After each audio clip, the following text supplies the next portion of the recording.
Hi everyone, it's Plastic EP here from Melbourne, Australia, and it gives me great pleasure to talk to one of the biggest Liverpool people, one of the greatest bands that I know of, the Swinging Blue Jeans, and I've got the lead singer, Ray Ennis. How are you, Ray? I'm fine, Plastic. How are you? Good. I'm so happy to talk to you. My heart has just opened up. I can't tell you how big a fan I am. You got no idea. I've been looking for you all my life. That's it. Now, Ray, I want to ask you, how did the Swinging Blue Jeans start? Tell me the story. Oh, blimey! Right, we started in 1957 at the Cavern Club in Liverpool as a skiffle group, and played there for a few years up till 1962, when in between times things had gone from acoustic skiffle into electric skiffle. Bands like the Beatles and Jerry and the Pacemakers, started playing at the Cavern, and we had our own guest night on a Tuesday night, and that was the first gig the Beatles ever did at the Cavern. Was on our guest night in March 1961.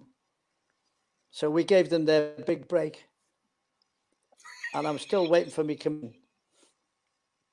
But the Beatles had just come back from Hamburg, and the manager of the club in Hamburg came to Liverpool, and he didn't speak any English, and he came down to the Cavern, and Paul McCartney spoke very good German. So we went to a coffee bar, John Lennon, Paul McCartney, and the rest of the Blue Jeans, and he got us the gig in Hamburg at the Star Club in 1962, and Paul did all the negotiating and everything because we didn't know what was going on because they were just speaking all in German. So we got to the Star Club in 1962. We came back from the Star Club at the end of September, and we went back, obviously playing in the Cavern and the Mardi Gras and all the other clubs in Liverpool. In the meantime, the Beatles had a recording contract with EMI, and they'd recorded "Love Me Do." So we were writing our own songs at that time, as were the Beatles, but the Beatles never used to play them on stage. They were a bit shy about playing their own songs. So we were chatting one night to George Harrison, and he said, "Well, if you're writing all your own songs," he said, "why don't you send a tape in?" So we sent a tape down to EMI at Abbey Road, and we went down for an audition, and we got a contract with HMV Records at EMI, and that's where our career took off then. I got to say, were you more friendly with the Beatles or Jerry and the Pacemakers? Well, we were friendly with everyone. We were all just local lads, and all playing at the Cavern and going out and having a beer. And none of us ever knew that things would get as big as they did. And especially the Beatles, were monstrous all over the world. But it was just local lads playing in the Cavern, enjoying ourselves. We used to get 10 shillings each a night. Can you give me a John Lennon story, Ray? A John Lennon story. Yeah. Well, I remember John Lennon was a very caustic person, humor-wise. He used to take out of anybody in a wheelchair or anything like that. I mean, it wouldn't be acceptable today, but in them days, that's what he did. And I remember Decca Records came to the Cavern one lunchtime to come and see the Beatles with a view to signing them up to Decca Records. And Lennon knew that they were in the audience, these executives from Decca Records, and he went out of his way just to be playing all the wrong chords, singing the wrong words on stage, just fooling around and everything. And these guys went back to London and said, "Oh, I wouldn't sign them guys. They're useless, And that was Lennon. He didn't care. He just didn't care at all about anything. What was it like when you had the first hit song? Had the first what? The first hit song?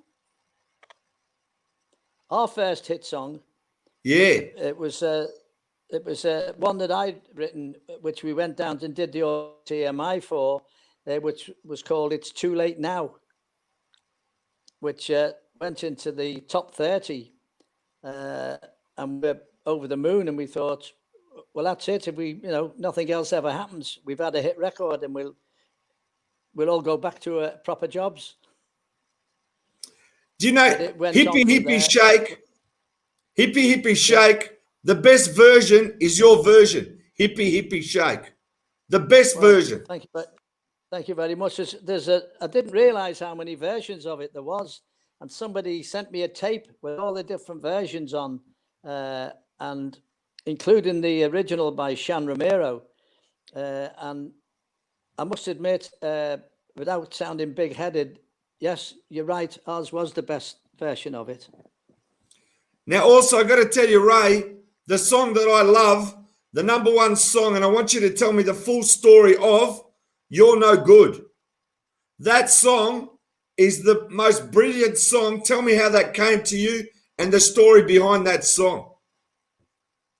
Well, our drummer Norman was an avid record collector, and his father went away to sea. So they used to bring over to America. They used to bring back all kinds of records and albums and things. And Norman had this copy of "You're No Good" by Betty Everett, who did the original of it. EMI had made us, we did Hippie Hippie Shake, and then the other Hippie Hippie Shake. So we did Good Golly Miss Molly, which I thought it was a mistake. I mean, it was a hit record, but, it didn't compare with Little Richard's version, and we were looking for something different.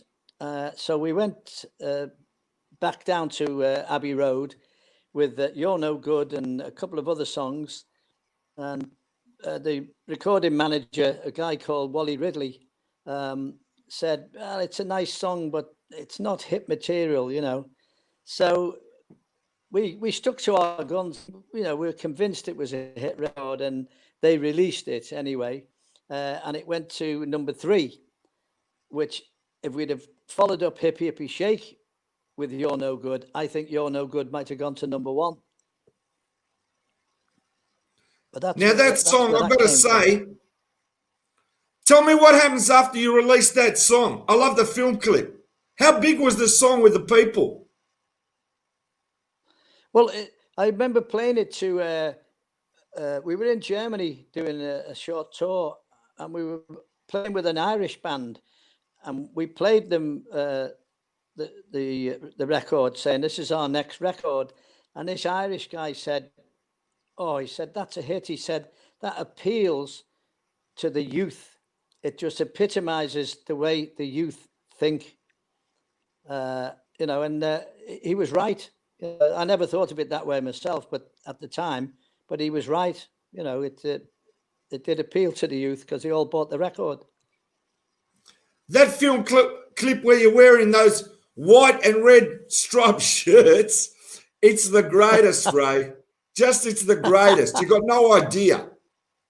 Well, also, we also had these blue trousers, pants, and we had blue socks, and we also wore sandals, Jesus boots, as they call them, and we went on Ready, Steady, Go, and we felt a bit silly in sandals. And Kathy McGowan, who was one of the presenters on Ready, Steady, Go, said, "Wow, that's so cool." cool, the outfit with sandals, you know. So it didn't seem so bad then. But, you know, we also had white jumpers on as well, if I remember, which were very heavy wool ones, which were roasting hot when you went on stage, you know. And they all shrank into waves. You know, you had so many hit songs, Ray. So many hit songs. The world loved you. I want to tell you, I'm one of the biggest fans. I talk to people every day, and they still love the swing and blue jeans. It's just that great. Well, it was. We made records that people could associate with, sing along to, and they were all good time records. We weren't trying to educate anybody, you know. Just go out and have a good time. Basically, that's the way we looked at the music. Can you tell me some fan experience about being mobbed? Oh God, mobbed, right. I remember we were in Finland, and concert hall we were playing in, a police van picked us up from the hotel and took us to the venue, but took us to the building next door, where we had to go up in the lift and over to the roof, and then on a fire escape into the other building, because that was supposed to be the safest way of getting us into the building. Unbeknown to the police, all these kids had climbed up onto the roof of this building, and when we got over the roof out of the lift, there was about 200 kids on the roof, and I mean, this was a couple of 100-foot drop, and they were at you with scissors and all kinds, cutting your hair and dragging your clothes and everything. And how none of us ever went over the top, I don't know. That was one of the more hairy experiences of fans getting at. What about going to the US, Ray? What shows did you do in the US? Well, now the great story about the US is we didn't actually go to the US, because we had a manager who, when he signed the contract, he honored all the contracts. And the guy, a mafia type fella that run the Apollo Theatre in New York, came on and wanted us to go over and do a week at the Apollo in New York. And the manager, Jimmy Ireland, his name was, said, yeah, sure, of course we'll come over, but we can't come over on those dates because we're already signed to go to Scandinavia, to Sweden and Denmark and Finland and that. And this guy said, I'm talking about the United States, not these Mickey Mouse countries. And Jimmy said, well, I've signed a contract and I honor contracts when I sign them. And this guy said to him, so you're not coming? And Jimmy said, not on those dates, no, give me some other dates and we'll go. And this guy said, you guys will never work the States ever. And we didn't. And Herman's Hermits went in our place. And look what happened to them in the States. So we never got to the States. We got to Canada, but we never got to the States. I went once. Can I ask you about, were you friends with Davy Jones or any of the Monkees? No, unfortunately, I didn't know, because Davy Jones come from Manchester, but we never saw paths, so I never ever met him or any of the Monkees, actually. When you look back on your career, I met a few. Pardon? That's all right. Who did you meet? I was going to say we met a few monkeys in Chester Zoo. You got your sense of humor, right? Now, listen, you know how big you guys were in Liverpool? I reckon, no joke, you were as big as the Beatles without a, hesitation. As big as Jerry and the Pacemakers. As big as the Searchers. Yeah, we were quite big. Yeah, we were quite big in Liverpool, yeah. I must admit. And a few other places as well. In fact, in Finland, we kept the Beatles off the top of the charts, which, was quite fun. Did you end up making a movie like during the Pacemakers on the ferry? Do you guys ever play in a movie? No, we didn't do movies. We did more movie tone news, which, you know, it was always about Liverpool and what you were doing and all the rest. But we didn't actually make a movie as such. No, I think we were too ugly. No, you weren't. I reckon you guys were the best looking, quite frankly. When you see you dressed up in those French outfits, I don't reckon anyone can beat you with those, as I said, the colours. And tell me this, you played in London on the TV shows, didn't you? Oh, yeah, blimey, yeah. Top of the Pops, was it? What was the name of the shows back then? Yeah, well, we played on the very first Top of the Pops because it was done in Manchester originally. And it was on New Year's Day in 1964. And we did Hippie Hippie Shake, and we were on with the Stones, Dusty Springfield, the Hollies. Beatles were on it, but they were on film, you know. But that was the very first Top of the Pops, and it was done in Manchester. It was done in Manchester for about 3 or 4 years, and then it moved to London, you know. Do you remember the first time you heard your first single on the radio? Oh yeah, Raidenberg it was. What was that like? Over the moon we were sitting in our minibus we had at the time, and we had Luxembourg, and it came on, but they never ever played the full record, even though Hippie Shake was a very short record. It was only 140 minutes. They only used to play about 20 seconds of records. But even after 20 seconds,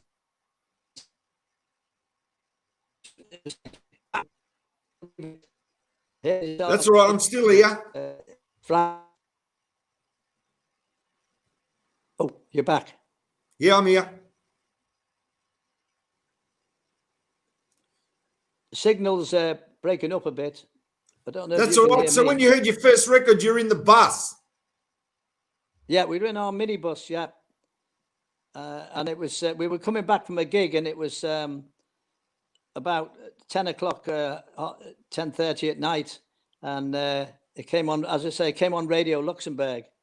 And that was, because that was a massive station then, because the BBC didn't play pop music really. And we were just in ecstasy. We were asking each other for an autograph. What about the pirate radio? Radio Caroline and all that, they were playing your stuff, weren't they? Yeah, they were. Caroline were, yeah. They were playing all the stuff right up till 66 or 67 when they got closed down.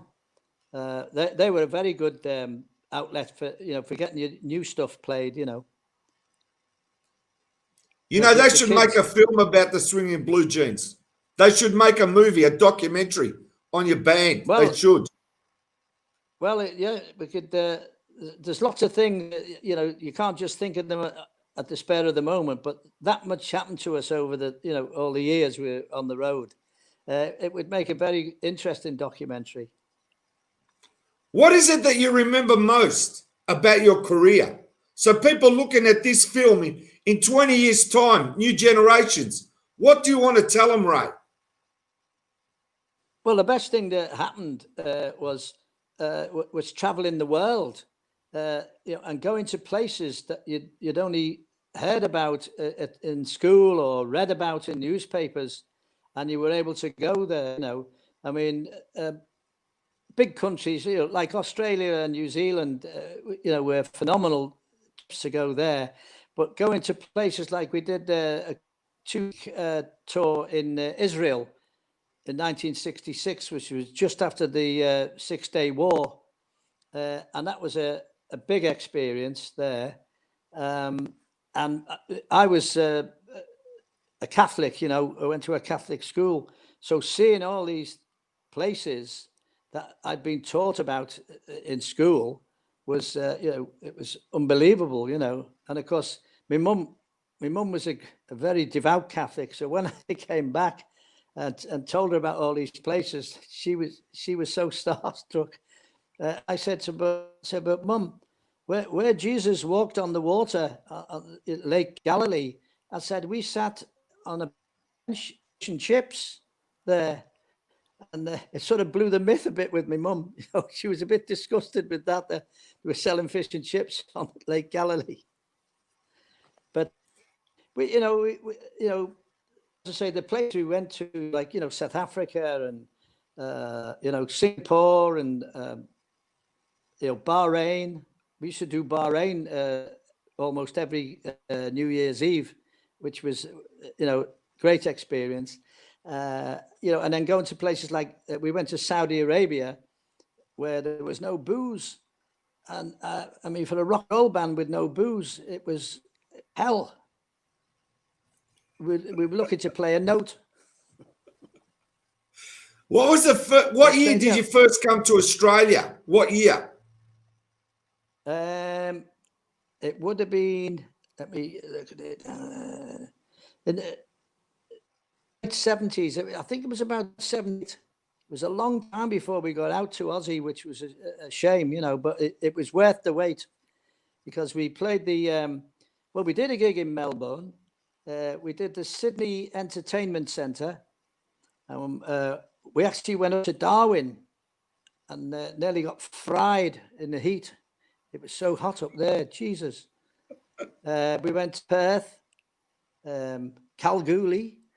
You remember all these places, and Canberra, because we went to Canberra, the capital. But no, we had a ball, it was, and we went back again about four years later. We did about 3 trips to Aussie, and I took my wife on the last time we went, and if they had her way, we'd have stayed there. You should have stayed in Melbourne. Yeah, she loved it. She loved Australia, Now, Ray, I'm going to ask you, what is your favourite swinging blue jeans song? Your favourite, the one that you recorded that you love the most. There's got to be one song. See, for me, as I said, it's You're No Good. That's my favourite.